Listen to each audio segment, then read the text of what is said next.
안녕하세요. 사회복지사 혜쌤입니다.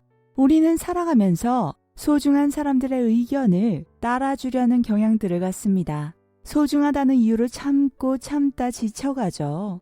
오늘은 의견에 대해서 이야기 나눠볼게요. 소중한 사람을 소중히 대하는 방법은 뭘까요? 대체로 공감, 배려, 사랑, 존중 등의 단어가 나옵니다. 그런데 우리 사회에서 청소년기를 거쳐오면서 존중이라는 단어를 체감할 일이 많지 않았어요.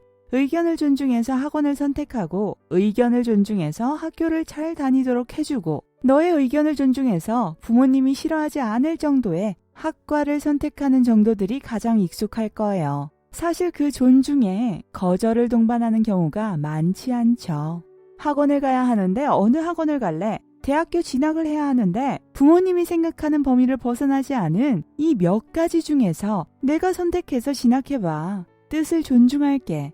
이런 상황들 낯설지 않으실 거예요. 예를 들자면 생선을 먹을 건데 무슨 생선을 먹을래? 생선 말고 다른 걸 먹든 먹고 싶지 않다는 대답은 허용되지 않는 이런 정도의 대화가 거의 줄을 잃었던 거죠. 그래서인지 우리는 선택에 대한 존중이 내 어느 정도의 의견도 내지 않고 상대방의 의견을 따라주는 것을 존중이라고 생각하는 경향들도 있더라고요.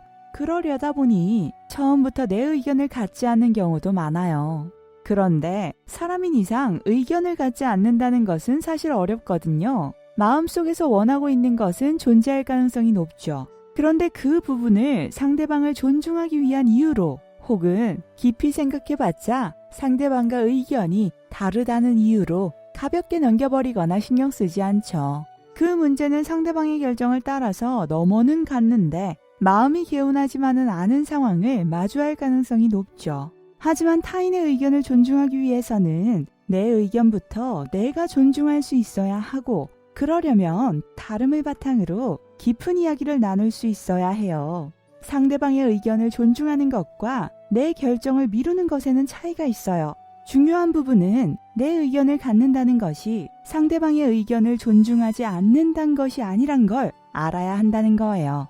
내 의견이나 생각을 정리하지 않은 상태에서 상대방의 의견이나 생각에 따라가는 것은 존중이라기보다 그 선택을 회피해버리는, 밀어버리는 것과 다르지 않습니다. 비슷한 상황에서 만약 반복적으로 미루게 된다면 상대방도 이 사람이 날 진심으로 존중해주는구나 라고 느끼기보다는 같이 고민을 해주지 않는 느낌, 자꾸 부담을 준다고 느끼게 될 가능성이 높고 나중에 정말 서로 의견을 조율해야 할 부분에서 여태까지 동등하게 서로의 의견을 고민한 경험이 적으니 평소대로 치우쳐질 가능성도 높아지죠.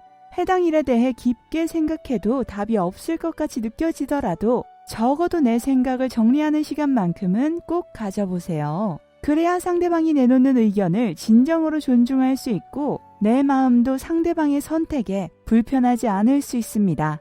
해결을 위해서가 아니라 문제에 대한 고민 자체를 마주해보세요. 마음속 불편함이 한결 덜해질 거예요. 다복한 하루 되세요.